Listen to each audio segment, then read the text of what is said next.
Buenas tardes, hermanos. Sean bendecidos en el nombre del Señor. Y bueno, vamos a comenzar esta tarde siguiendo hablando sobre la estancia de Jesús en esa última semana de su vida en la tierra. Ayer hablamos, el domingo hablamos sobre la entrada triunfal en Jerusalén. El lunes hablamos de la autoridad que tiene Cristo y hoy vamos a hablar de la controversia precisamente de la figura de Jesús. Jesús causó controversia y causa controversia hoy. Es una figura controvertida. Algunos tienen a un Jesús que es controvertido por lo que él dijo. Otros, por su historia. Pero lo que realmente la Biblia nos enseña en estos capítulos de los evangelios es que Jesús fue un personaje controvertido por lo que él era, no tanto por lo que él dijo. Había muchos predicadores, muchas personas que habían hablado de muchas cosas, ¿no? De un mesianismo diferente, de una salvación de Israel, pero todos al final pues se quedaban en eso, en palabras. Y Jesús, aunque sus palabras contienen verdad, aunque sus palabras son palabra de Dios, en el caso de su pueblo, en el caso de la controversia a la cual nosotros vamos a limitarnos hoy, causó este sentir a causa de lo que él era. Él era una persona diferente en actitud y en aptitud a cualquier persona a la cual la religión de Israel se había enfrentado. Era una persona que no solamente hablaba de paz, de amor y de justicia, sino que también lo ponía en práctica. Y eso es lo que no le gustó a la élite religiosa de Israel. Y eso que, por supuesto, se añadía o se sumaba a sus palabras, a lo que él era, sus palabras, y también a lo que él hacía, sus sanidades, su actitud en el templo cuando echa a toda esta gente que habían convertido el templo en una cueva de ladrones. Todas esas cosas reflejaban a un ser que ponía nervioso a los escribas y a los fariseos. Y en esta etapa es en la cual ya pues los enemigos de Jesús comienzan a hablar con mayúsculas, a hablar en otro tono. Y encontramos a un grupo religioso que empieza a poner a prueba a Jesús, comienza a ponerle trampas y comienza también a enfrentarlo incluso al Imperio Romano con el tema del tributo al César. Y Jesús le responde. Estando en Jerusalén responde a esta gente y le responde a través de parábolas. Recordemos la parábola de los dos hijos, la de los inquilinos malvados, la de las fiestas de las bodas, también algunas inquietudes sobre la ley. Jesús comienza a definirse ahí, a definir su naturaleza. Y la naturaleza de Jesús trae controversia. Incluso en este día es cuando Judas comienza a crear el convenio para traicionar a Cristo, que más tarde resultó, ¿verdad?, en el detonante para su arresto y posterior ejecución. Y lo que nosotros queremos, hermanos, en este día, brevemente además, porque es un pensamiento, reflexionar es realmente a quién causa controversia la figura de Jesús. ¿Y qué es nuestro papel en esta controversia? Porque realmente si nosotros seguimos a Cristo, si nosotros somos seguidores de Él, imitadores del Maestro, también nosotros vamos a causar controversia. Y realmente, querido hermano, te quiero llevar a un pasaje realmente que causa controversia, nunca mejor dicho, que está en Mateo capítulo 10, versículo 34 al 39. En este pasaje, Jesús dice a sus discípulos que ellos no piensen que Jesús ha venido para traer paz a la tierra, sino para traer espada. Ahora, ¿eso cómo se consolida con el ser de Dios, cómo se consolida con la tarea mesiánica de Jesucristo. Realmente, querido hermano, no se puede confundir estas palabras que dijo Jesús con la tarea principal o con realmente su ministerio primario. Claro que el ministerio primario de Jesús era traer paz a la tierra. En las Escrituras a Jesucristo se le menciona con un título en Isaías que es Príncipe de la Paz. Él mismo habla a sus discípulos que le va a dejar una paz que él mismo tiene. También Dios bendice a los pacificadores en el Sermón del Monte, diciendo: bienaventurados los pacificadores, porque ellos serán llamados hijos de Dios. Si evaluamos la misión primaria de Jesús, queridos hermanos, su objetivo, por supuesto, es traer paz a los hombres. Pero, y aquí está el tema, aquí está la controversia, porque si no, no tendríamos controversia, en este proceso de traer paz a las tinieblas, de ser luz a las tinieblas, hay hombres, hay mujeres que aman más su estado, aman más las tinieblas, y el efecto de esa luz, el efecto de esa paz conduce al enfrentamiento, conduce a la controversia. Y eso es lo que le pasó a Jesús en ese tiempo. Seguramente, querido hermano, nosotros tengamos ahora una imagen de los fariseos y de los escribas como hipócritas, como gente, verdad, falsa, pero el pueblo no. El pueblo tenía a los fariseos y a los escribas como gente que realmente eran gente que administraban la ley de Moisés y además la ponían por obra. Pero Jesús, siendo la luz, revela las tinieblas. Y esta es la controversia que llega a ocurrir, el enfrentamiento entre estas dos cosas, entre estas dos posturas. Y lo primero que debemos de notar es que, al contrario de lo que nosotros podemos pensar, que la controversia está en el mundo, la controversia nace, queridos hermanos, del propio pueblo. Y más específicamente de la parte religiosa del pueblo.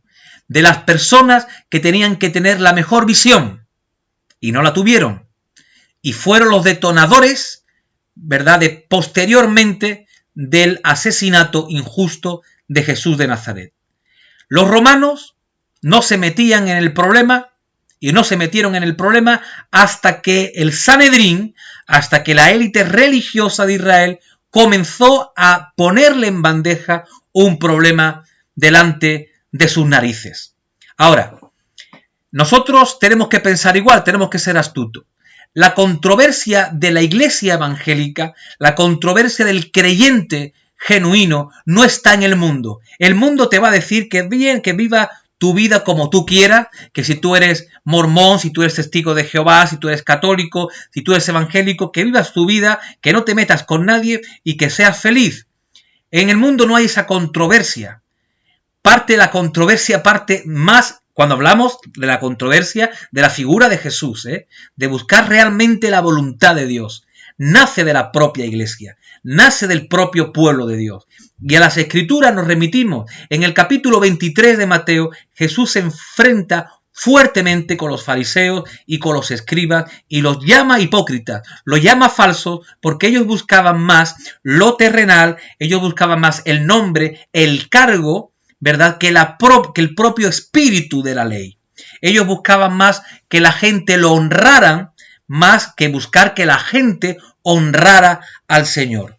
Y aquí la primera cosa que tenemos que aprender de esta controversia, incluso cuando vemos en Judas, que es el que traiciona a Jesús, también es parte del propio núcleo íntimo de Jesús. Vean que la controversia, por tanto, hermanos, no anda tanto en el exterior, en el mundo, sino dentro del pueblo de Dios.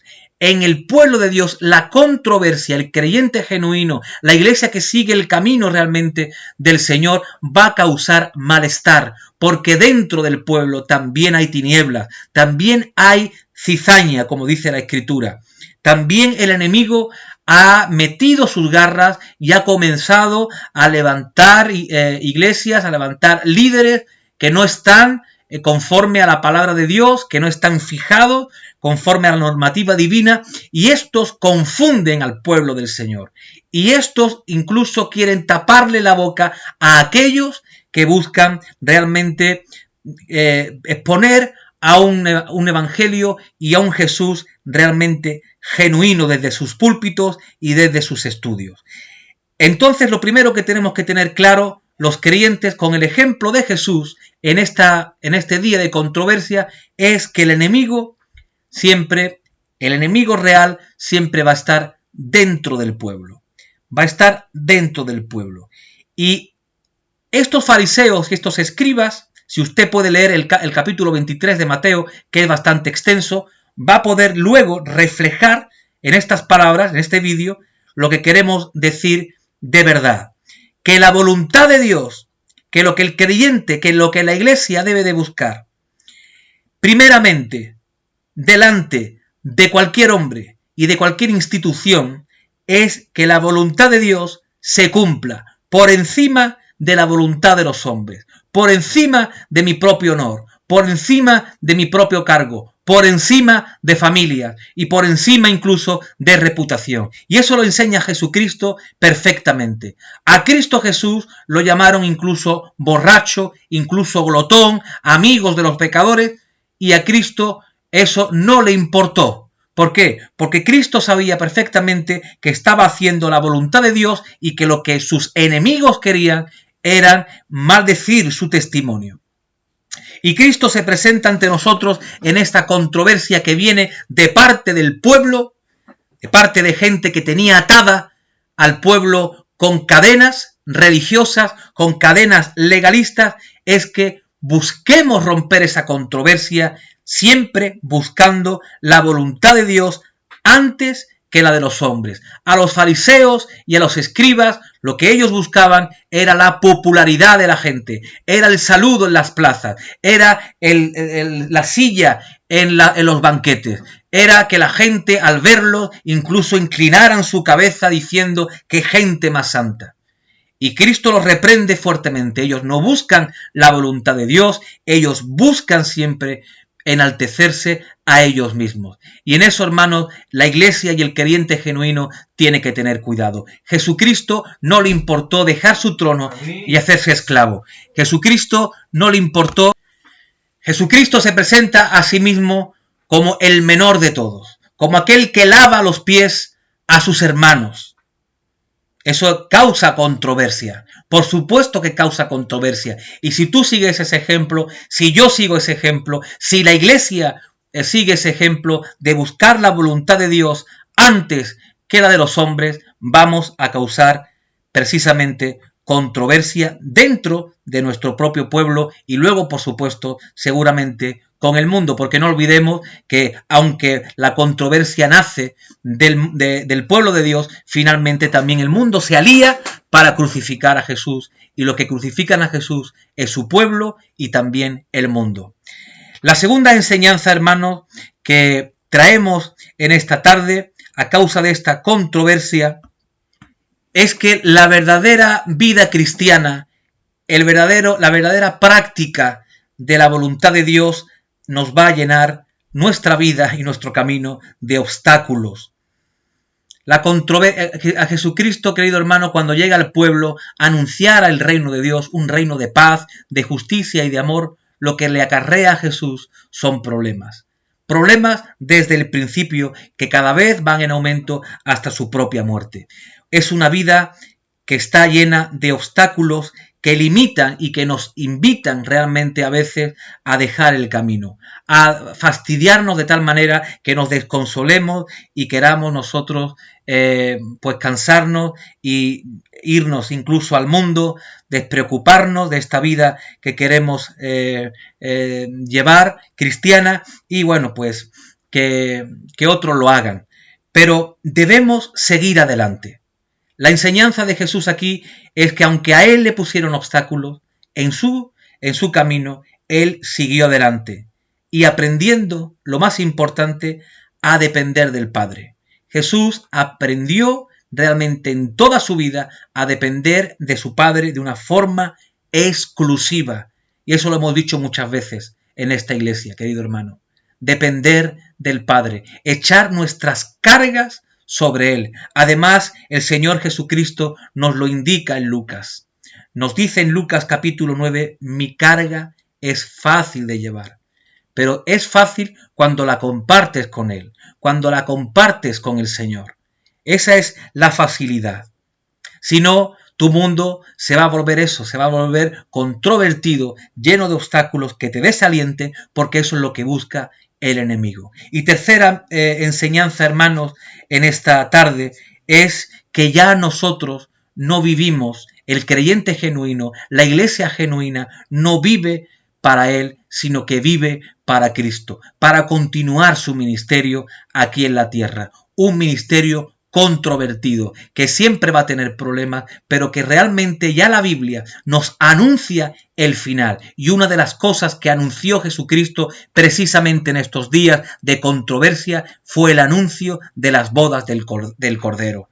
Una fiesta triunfal, una fiesta al final del camino, donde ya todo va a ser, querido hermano, pues eso, felicidad con el Señor, donde el Señor va a transformar nuestro lamento en gozo, como dice las Escrituras. Y el mismo Señor Jesús te enseña eso. El mismo Señor Jesús te enseña que desde que Él vino a este mundo, Él no vivió para sí mismo, sino que vivió para su Padre, para hacer las cosas que le decía su Padre, para hacer y obedecer todo aquello que su Padre le puso a Él en su corazón. Por eso, hermanos, en esta hora de controversia, cuando tú te levantes como hijo de Dios, queriendo hacer la voluntad de Dios, no como un escriba o como un fariseo hipócrita que intenta hablar y charlar solamente para cargar a los demás, para ponerle más legalismo a la situación. Si tú realmente te quieres levantar como un discípulo de Jesús, tú lo primero que debes de buscar en esta hora es hacer siempre la voluntad de Dios antes que buscar el aplauso fácil y el cargo de los hombres. La segunda cosa, querido hermano, es que esta vida cristiana va a estar llena de obstáculos, pero que no te limiten, que no te fatiguen a dejar el camino, sino que aprendas en esta fatiga, en estos obstáculos, a depender de Dios, como Jesucristo hizo de su Padre, para que tu carga siempre, hermano, sea cada vez más ligera. Y en tercer lugar, hemos aprendido que en la vida cristiana tenemos que desprendernos de nuestra vida. Pongamos nuestros ojos en las cosas del cielo. Cuando nosotros ponemos nuestros ojos en las cosas del cielo, ya lo que es de la tierra, pues no nos atrae, ¿verdad? Y buscamos aquello que verdaderamente permanece, teniendo siempre en mente que nuestro final glorioso va a ser como aquella parábola que el Señor dijo de una fiesta, de las bodas del Cordero, de esa boda triunfante, donde todos vamos a estar vestidos de blanco con nuestro Señor Jesucristo para siempre, donde ya no habrá más mal, no habrá más tristeza, no habrá más encarcelamiento. Querido hermano, que esta controversia que Jesús trajo sea, y que tú la traigas, sea siempre por cómo eres, no por lo que tú digas, no por tu práctica legalista, sino por ser tú realmente un ciudadano del reino que busca la justicia, la paz y el amor, que son los verdaderos dones y los verdaderos elementos que distinguen al reino de Dios. Que Dios te bendiga.